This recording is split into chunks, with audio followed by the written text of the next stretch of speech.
Hey y'all, and good now, whenever and wherever this finds you. Today I want to talk about my transformation from a totally indoctrinated white man in a white man's world to come to realize that the story is always written by the victor. And while I grew up playing cowboys and Indians, and the cowboys were always the heroes and the Indians were always the villains, and I played army, and of course what everybody wanted was to do the death scene, wanting to be shot saving the others. And it was like, I can't believe the level of indoctrination. Every morning in school we said the Pledge of Allegiance. I pledge allegiance to the flag of the United States of America and to the republic for which it stands, one nation, under God, indivisible, with liberty and justice for all.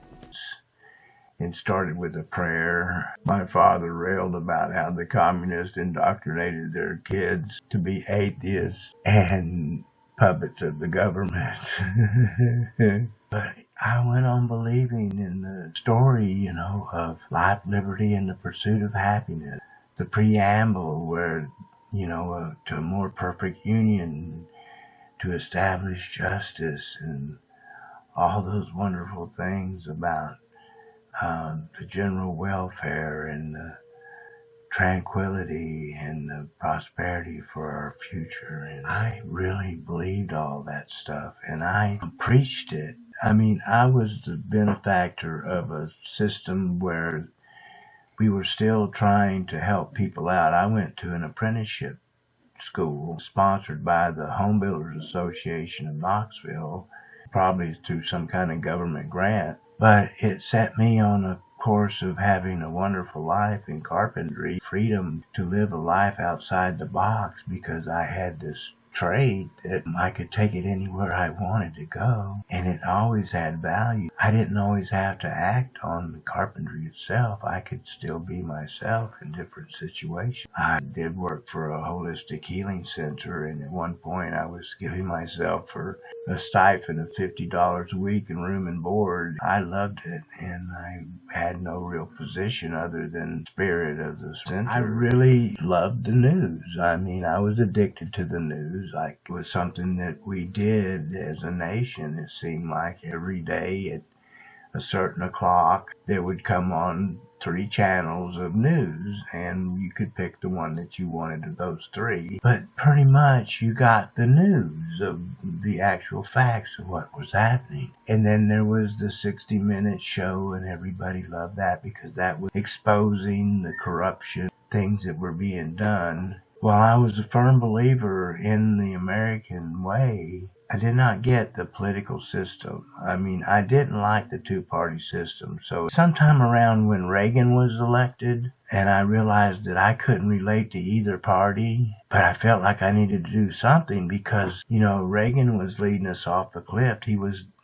cutting all the social programs, cutting taxes, doing everything for business and nothing for the people. And I felt like, I need to do something. So what I did was I started the Rock and Roll Party. And it was a party that is a party. And the idea was that we would acknowledge our unity as individuals and come together. Well, at that time, the idea was still to collect money to support projects that we liked. So the idea was to have rock and roll events and then collect the proceeds to give to different outfits that we believe were doing good for the planet and the people. Well, of course, the Rock and Roll Party was a lot of smoke and mirrors, if you know what I mean.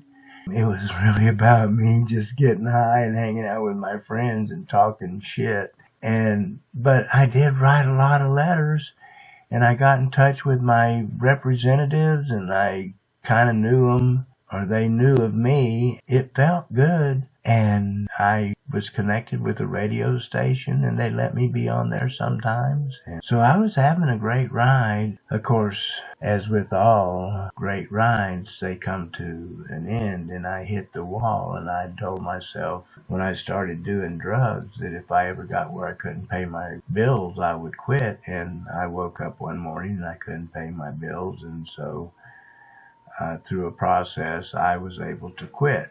And that set me on a journey of self-exploration, to find out that what was wrong with me is I thought there was something wrong with me, and there was something wrong with me. I have a heretical, genetical, however you want to talk about it, but I'm predisposed to major depression and bipolar disorder, whether it's genetic or whether it's behavioral. I mean, I was raised by a man that had it, and there's no doubt about it that I got it.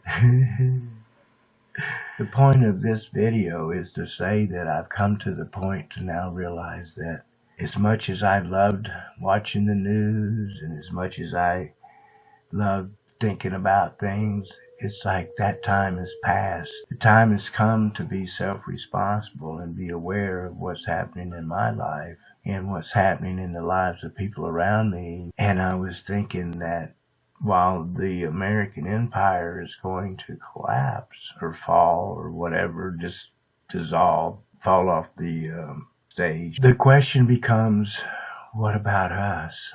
What do we the people do? What are the people that have been given all these so-called blessings that actually ended up in the hands of a very few people, and most of us are living lives of desperation and survival? So how to come to a place where we can join together and create abundance? Because if we were each doing what we're passionate about and giving that to each other freely, there would be enough for everyone. So that starts with me, and I've been giving what I can do, which is videos and editing and whatnot. And I've been trying to share that with my friends, encourage them to enjoy their lives as is.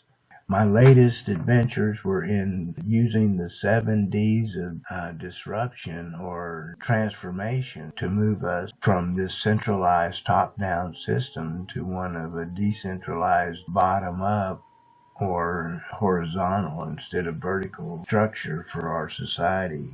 So I lost my train of thought. In conclusion, I would like to say that everything is as it should be. I've moved from a indoctrinated cheerleader for the system to a open-minded, free spirit to call for the greatest revolution of all time, and that is the revolution against self-limitations and how we surrender our power and don't take responsibility for ourselves.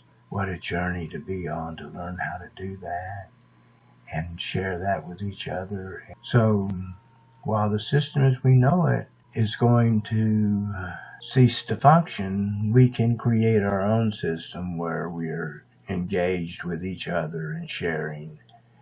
So with that said, I want to share this with you. Hope you enjoyed it, and I'll see you down the road.